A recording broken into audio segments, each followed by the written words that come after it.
He was one of the most legendary stars Hollywood has ever produced. Actor, martial artist, and an absolute icon, the incredible Bruce Lee.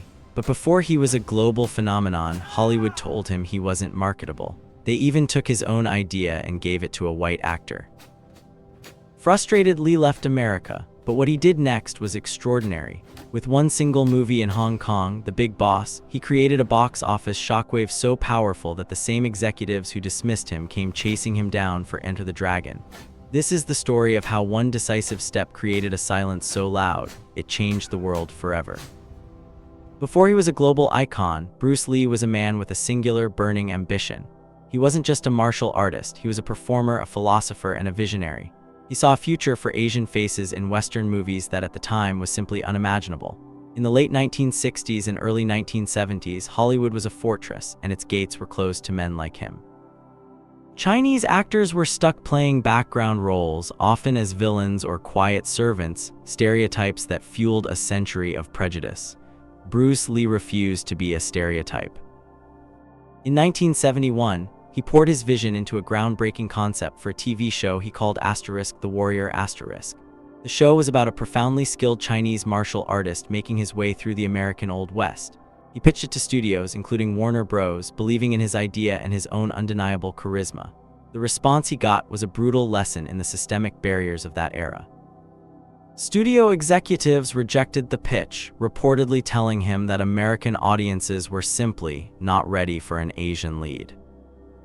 To add insult to injury, just a year later, a new show premiered on ABC, Kung Fu *. It was about a half-Chinese Shaolin monk wandering the American West. The concept was shockingly similar to Lee's The Warrior*. The lead role, which seemed perfect for Lee, was given to a white actor, David Carradine, who had no prior martial arts training. The show became a hit, and Carradine would go on to receive Emmy and Golden Globe nominations, accolades Bruce Lee would never see in his lifetime.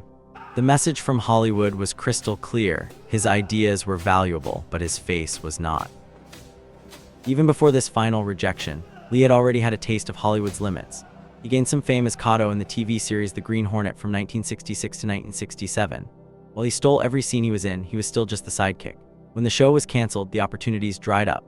Lee, a man of immense talent and drive, found himself facing unemployment, forced to open a martial arts school in Los Angeles to support his family. He was training Hollywood's biggest stars like Steve McQueen and James Coburn, yet he couldn't get a leading role himself. Every door was a dead end. He was too Asian, too intense. They said his accent was a problem. The excuses were endless, but the reason was singular. Hollywood saw him as a foreigner, a risk. Lee himself said it diplomatically in an interview. Business-wise, it's a risk, if a foreigner comes and becomes a star. The rejection for Kung Fu was more than just a missed opportunity. It was a profound betrayal. It was the culmination of years of being underestimated, of being told he wasn't enough while knowing he was more than capable.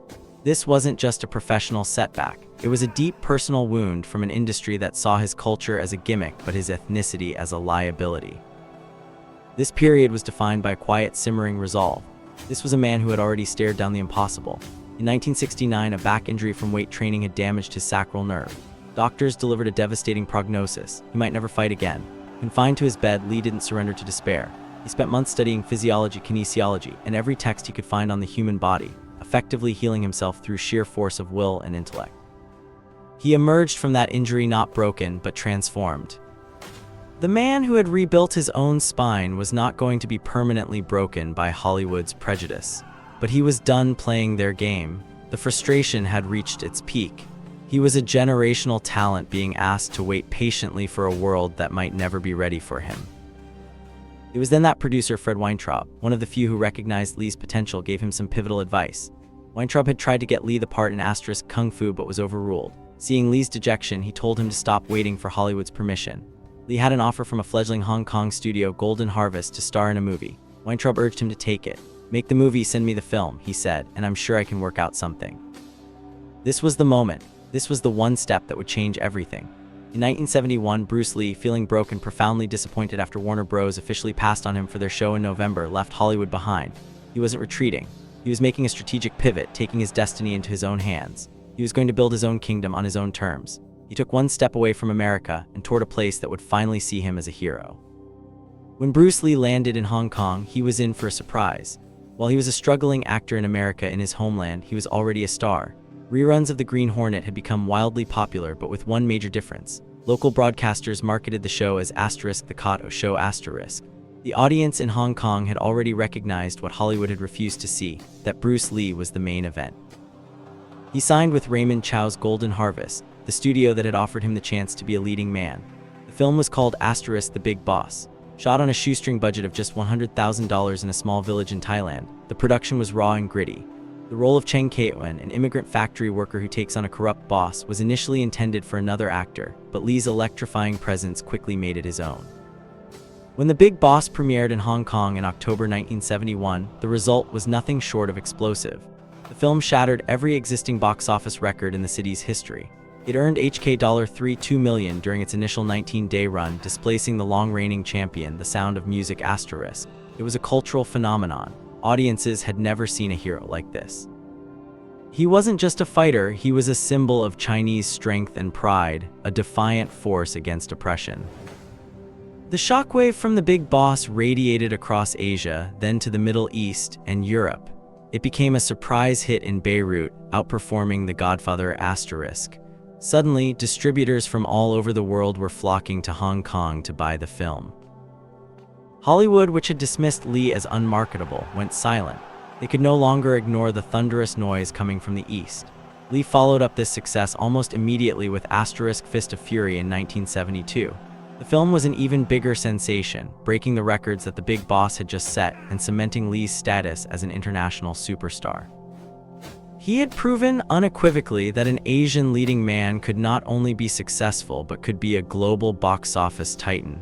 He had single-handedly created the market that Hollywood claimed did not exist. The silence was over. Now, the chase was on. The echoes of Lee's success were too powerful for Hollywood to ignore. The very studio that had rejected him, Warner Bros., now came calling. Producer Fred Weintraub, armed with the incredible box office numbers from The Big Boss and *Fist of Fury*, finally had the proof he needed. He screened the films for Warner Bros. Executives, who were stunned by Lee's power and magnetism. The conversation was no longer about whether Bruce Lee could be a star, it was about how they could be in business with him. What followed was the ultimate vindication, a co-production between Lee's Concord Production Inc. and Warner Bros. To create the first-ever martial arts film produced by a major Hollywood studio. The project was titled *Enter the Dragon*. This wasn't just another movie, it was a seismic shift in the global cinematic landscape, and this time Bruce Lee was in control. The film was shot on his turf in Hong Kong. He was not only the star, he was the fight choreographer, the creative soul of the film. The production was tense, filled with cultural and creative clashes. Lee fought for the script to represent Chinese culture with dignity, a battle he had lost so many times before. But now he had the leverage. He was the indispensable center of the project. He poured every ounce of his philosophy, his physical genius, and his hard-won experience into the film. Released in August 1973, *Enter the Dragon* was a global sensation. On a budget of just $850,000, it would go on to gross an estimated $400 million worldwide over its lifetime, making it one of the most profitable films of all time.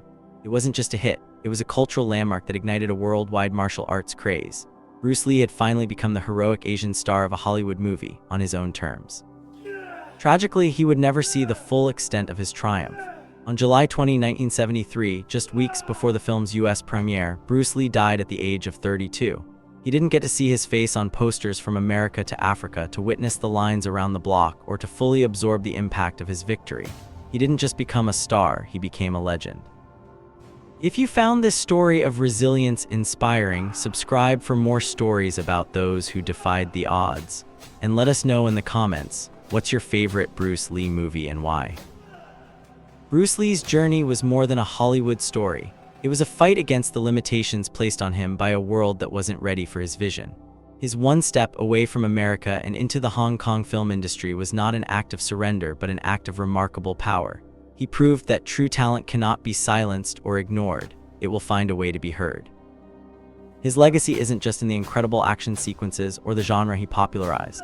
It's in the doors he kicked down for future generations of Asian actors. He fundamentally changed how Asian men were portrayed on screen, replacing stereotypes with strength, dignity, and complexity. His philosophy of Jeet Kune Do, absorbing what is useful and rejecting what is useless, was how he lived his life.